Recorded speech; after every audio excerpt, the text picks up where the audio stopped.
Baal Shem Tov, mes chers amis, nous sommes à la Neila. El Nora Alila, El Nora Alila, Hamtzilanu Mehila, Besharat Neila. Et le Baal Shem Tov, il continue à prier, et il prie, et il prie. Les élèves, ils sont en train de voir. Répondons, cher Olam, pourquoi est-ce que le Baal Shem Tov, il est en train de prier si fort? Pourquoi est-ce qu'il ne s'arrête pas? Déjà, l'heure de la prière, les gens, ils ont faim, ils commencent à prier.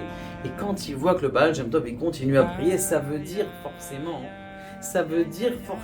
qu'il y a une xéra dans le ciel qui ne veut pas partir. Comme ils voient que le Baal Shem Tov il s'y met, alors eux aussi ils s'y mettent. Et les gens ils commencent à pleurer. Comment on appelle ça? Les femmes elles commencent à prier, les enfants ils commencent à pleurer et ils se renforcent et ça devient ça devient très très dur.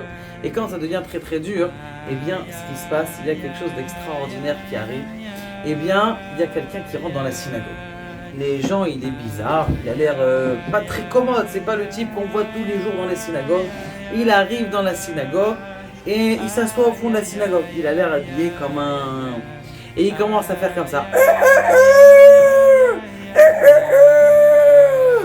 Tout le monde, il a dit, mais il est malade celui-là. Il commence à lui sauter dessus. Sors de là, qu'est-ce que tu fais, ta truc, tout ça. Le gaba, il dit, viens, laissez-le tranquille.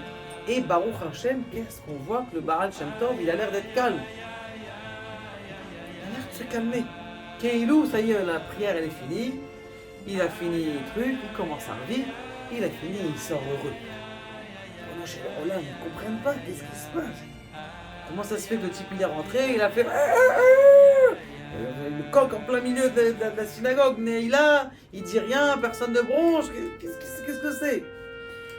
Ils posent, donc ils vont faire la Serouda, le Baal Shem Tov fait Birkat Levana, ils font le repas, et ils s'installent. Baal Shem Tov, explique-moi, qu'est-ce qui se passe? Comment ça se fait? Comment ça se fait que tu t'es arrêté comme si dès qu'il a... J'ai écouté. Il y avait une grande xéra, il y avait un grand décret dans le ciel. Un grand décret, je ne peux pas vous dire, de l'obscurité dans tous les mondes. Et une catastrophe qui allait se passer cette année. Et je dis, je vais prier pour que... C'est maintenant le moment de prier, il ne faut pas attendre que la catastrophe elle arrive à Simchat Torah ou au moment où la sentence arrive au Shahana Rabbah, que c'est là qu'il faut prier, qu'on se réveille pendant toute l'année. Maintenant voilà, toute l'année on est en train de faire Avinu Malkenu pour ramener les... Vaut mieux prier à l'époque, à Yom Kippour, à Rosh Hashanah, c'est maintenant le moment pour prier. Maintenant, quand cet homme il est rentré, tellement il était loin, tellement il a prié avec son cœur, et il ne savait pas lire, il ne savait pas ni Aleph, ni Bet, mais il a tellement prié avec son cœur parce qu'il a compris la situation qu'il y avait dans le monde. Et bien, ce qui s'est passé, c'est que toute l'obscurité dans le monde, elle s'est enlevée.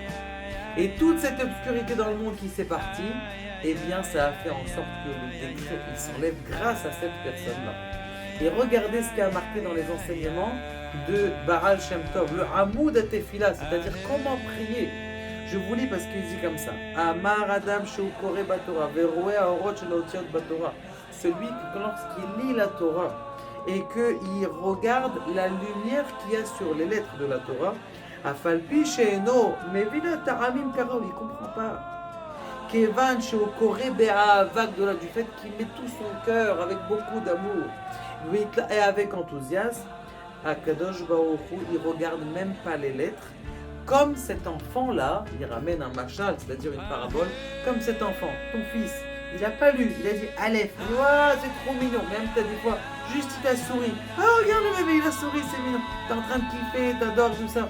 Comme il le fait avec enthousiasme, il t'a souri, alors que Bachama, il tente, c'est extraordinaire. Donc il y a un grand moussard, le vrai renseignement du Baal Shem Tov, c'est quoi? C'est que ta prière, quand tu l'as fait, même si tu l'as fait courte, même si elle est petite, tu dois la faire avec enthousiasme, avec cœur, avec puissance. Et Kadosh Baruch Hu nous aide, Be'ezrat Hashem, à faire toutes nos prières avec enthousiasme et dvekut. Baruch Adonai, le'olam amen ve'amen.